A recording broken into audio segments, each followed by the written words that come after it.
ciel bleu volent en silence les cœurs des gens amoureux.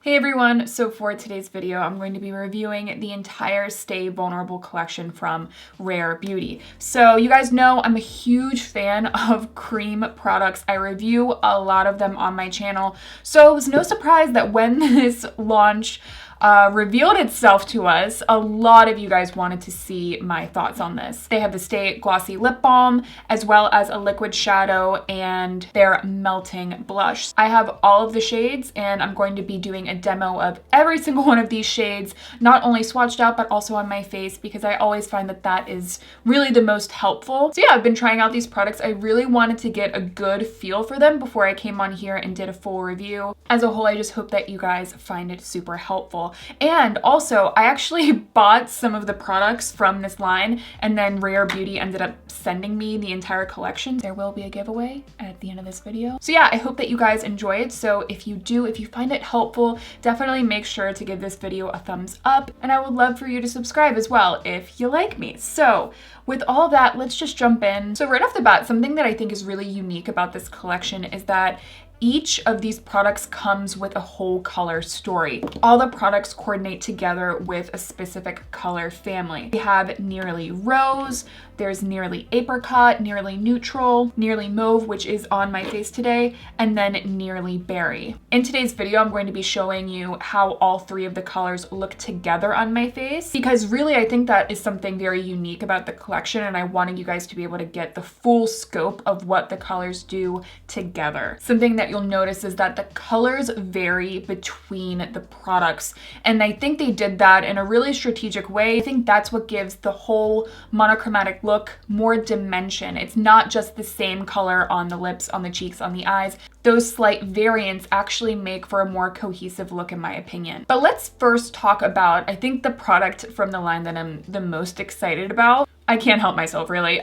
So these are the Rare Beauty Stay Glossy Lip Balms. Again, I am wearing the entire Stay Mauve collection today. They retail for $18. You get 0.12 ounces, and then there are 5 different shades. So they call this a hydrating, non-sticky, long-lasting lip gloss that cushions the lips all day with soft, nourishing color and shine. They said it's like a lip mask and a gloss. It's ultra cushiony, comfortable, and it hugs the lips with nourishing hydration while plumping them with color and shine. To me, that really perfectly encapsulates the formula. This has such a cushiony gel balm formula. This really does not read to me as a lip gloss, and more so reads to me as a lip gloss alternative for that person that doesn't like the feeling of a sticky lip gloss on their lips. This has that beautiful gel balm formula to it. All of the shades have a light to medium pigmentation that you can build up a little bit to get a little bit more pigment, but these aren't full pigment lip balm, lip gloss products. The pigmentation of these I find to be absolutely perfect.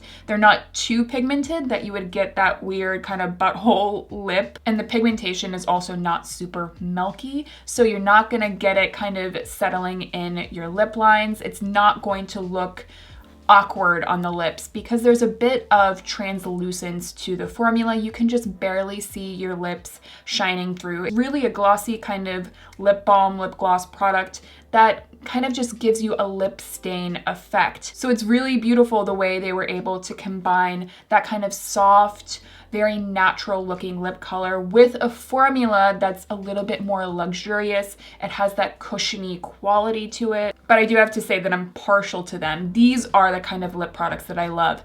They're really effortless. It's just perfect for every day because they feel incredible on the lips. It doesn't feel like a makeup product. When you take them off, your lips feel better having had them on. On an everyday basis, I'm not going to fuss with a lip product that doesn't feel nourishing and hydrating. These are really nice. They have a beautiful shine. They fill in the lines of the lips. It's not like the most ultra shiny lip product though. So if you like a lot of shine, this is way more on the everyday kind of natural side. But I really love the lip balm because it's not just aesthetically looking really pretty on the lips. When I take them off, or really when they fade off, because I don't really take them off once I have them on, my lips just feel better, and it does leave behind that really pretty subtle color. Now, I do think that Rare Beauty mentions that this is a long wear lip product. I wouldn't say that the shine is long wear, but I do notice that it leaves behind a little bit of color. It's not a super staining lip product though, so really this is more effortless. It's not going to last through a meal kind of lip product. This is incredibly similar to the Rowan liquid lip balms. If you guys are familiar with that product, that was a holy grail product for me in 2020. I think this general liquid lip balm formula is really, really innovative, super unique, and I want to see more brands coming out with these products. If you guys are curious about the Rowan Liquid Lip Balm formula, I'll leave my Best of Beauty for 2020 video down below. Just really excited for more people to try out a formula like this. My favorite shades personally are Nearly Berry, Nearly Mauve, and Nearly Neutral. I like all of the shades, but those are the ones that I'm really gravitating towards. Next, let's talk about the Stay Vulnerable Melting Cream Blush. They retail for $21. You get 0.17 ounces, and again, there are 5 shades. They call it a mistake-proof liquid-like cream blush that melts into a second skin for the most natural-looking wash of soft focus color. They say it's water resistant, and it combines pigments with a non-greasy blend of oils and spherical powders for a natural flush that you can't mess up. So this is the one formula within the Stay Vulnerable line that it just mystifies me. You guys know that I am a huge fan of cream blush, which means I try a lot of cream blush. I'm actually looking at my cream blush drawer right now, and it's, you know, it's stacked full. I try a ton of formulas. So it feels weird to be so mystified by a formula. First of all, the texture of this is... So that just happened. I just stuck my finger straight into it. Anyway, so I do think that the actual formula of the product is incredibly thin, like they mention, and it does melt on contact with the fingers. It almost kind of feels like it's not butter texture, but it's almost kind of like margarine texture. Margarine is like even thinner than butter. That's what this formula reminds me of. I always do a lot of food comparisons on my channel, and I don't know what that says about me. But yeah, it has a very pleasing texture. In the fingers, it's creamy and it's melty, but again, when you go and blend it out onto the skin, it does settle into more of a powder finish. It's not a flat powder finish. I would say it's more skin-like, satin to matte, depending on what your skin type is. And it's also more of a buildable pigmentation. You can certainly go for a really like soft flush of color, but you can build it up for a little bit more impact. That's personally my favorite kind of cream blush formula. I like something that can be built up. I would much rather go with kind of a medium pigmentation product that can be built up a little bit than a cream blush that's too sheer, because then I just feel like it's not as versatile. But personally, guys, I just find that this formula for me has just been a bit finicky. I tried a lot of different ways to apply the blush, and Rare Beauty does recommend using a dense brush or the fingers. A fluffy brush really isn't going to blend the product properly, and a sponge I feel like kind of picks back up the product. So really, fingers and a very dense brush are kind of the way to go here. After wearing the products every day, I feel like today I finally got the result that I was looking for. Using my fingers and kind of pressing motions on the skin, I think really blended it the best. I think the texture is going to work really well for those of you with oily skin that want a buildable blush, something that's very softening on the skin. It kind of does have that soft focus effect. But if you have very dry skin, or if you deal with texture on your skin,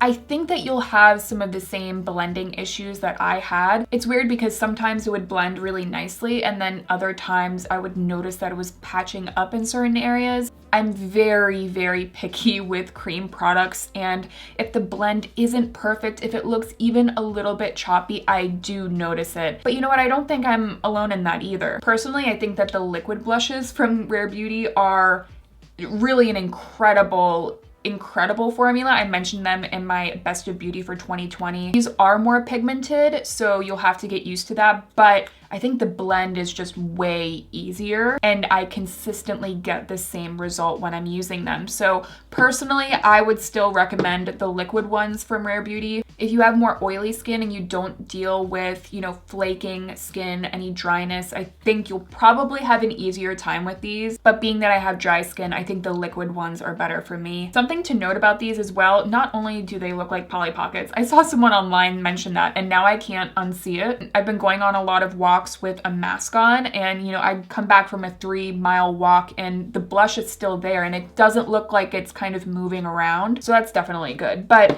personally, my heart is still with the liquid ones. Lastly, we have the Stay Vulnerable Liquid Eyeshadows.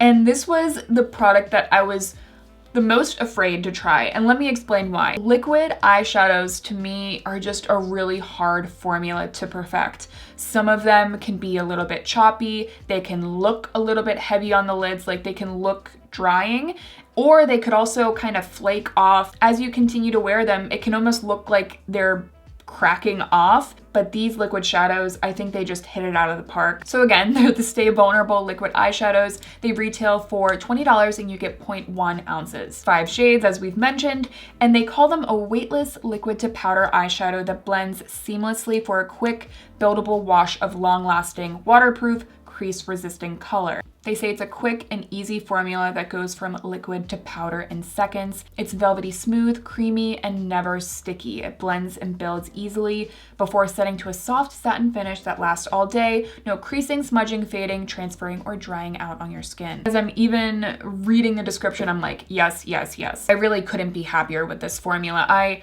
really enjoy them because they're perfect as a one and done shadow. I've been wearing these all week and I was just so happy with the way that the eye looks turned out. And I just found that when I was applying them, I could, you know, apply it straight from the applicator onto the lid, really blend it out and blow out the color into the crease. But then on the lid, I could still get that really rich pigmentation, which makes it just so easy to get a dimensional eye look with one product. So as a kind of one and done eye product, gorgeous. But my favorite way to use a liquid shadow is to kind of use it as a base in the crease to make my eye look last longer. So I'll go in with something like my Natasha Denona Chroma Crystal Top Coat. That's a really beautiful, glossy looking eyeshadow product, but it creases really easily. So if I can just put a product like this into the crease and then apply the Natasha Denona on my lid, you get the glossiness of that product, but these help it last a lot longer. Now, I don't think that these are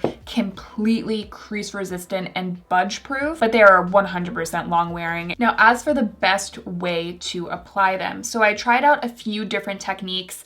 I don't think that like a big fluffy brush is the way to go with these. Using a more dense eyeshadow brush is going to give you the best payoff and the most even, rich pigment. So I have one from AOA that I think blends it beautifully. It's the E132. This came in a set. I believe the set was like $10 on the AOA site. I use the set all of the time. I think it's a great bang for your buck. And you can see that this is kind of like a slightly more fluffy pencil brush. So it definitely has more density to it. It also sent me their all over eyeshadow brush. And, you know, when a brand comes out with a brush to go with their products, I think a lot of us don't purchase them. We have our own brushes and our own tools, but I've been blown away by this. This is an incredible brush if you like cream products. If you are a liquid cream product person for the lids, this blends these shadows absolutely perfectly. And because it's a little bit wider, it's so easy to just pat it, swipe it on the lids, and then you're done. I mean, creating looks with these shadows and this brush would take me less than a minute. But it's also nice because you can see it has a little bit of an angle and a slant, so I could just take the shadow and kind of blend it out on the lash line if I wanted to. This is also interesting because they say that it kind of mimics the finger. I think that's why a brush like this really works well. And it also makes me curious about how their cheek or foundation brush would blend these. The only critique I have about the liquid eyeshadows is I'd like to see some other shades that will give the eyes a little bit more definition. I'd love to see, you know, some chocolate browns. I think they were a little bit restricted with the shadow colors just because they had to keep in mind that there was an entire kind of color story to go off of. But yeah, I definitely recommend these. And I also highly, highly recommend the Stay Glossy lip balms. And yeah, personally for me, the melting cheek blush I think is just better suited for a different skin type. Sometimes my dry skin got along well with this one, and then sometimes it didn't. But I did mention that this video would have a giveaway, and it does. So you will be getting the liquid eyeshadow in the shade Nearly Neutral. This is definitely a favorite. Really a perfect shade for an everyday look. You'll be getting Nearly Mauve in the Stay Glossy lip balm, which is the one I'm wearing and I'm pretty sure is my favorite. And you will be getting the Nearly Apricot shade in the Melting Blush. So all you have to do to enter the giveaway is make sure that you are subscribed, give this video a thumbs up, and then head over to my Instagram and make sure that you follow me there. I'll have my Instagram handle down below. And then this step is really important. Make sure that you leave me a comment down below and leave me your Instagram handle. I'll be announcing the winner over on my Instagram in a week. So yeah, guys, thank you so much for being here. I hope that you did find it helpful, so please let me know if you did. I would love to have you back on my channel, so make sure to subscribe before you leave, and I will see you in my next one.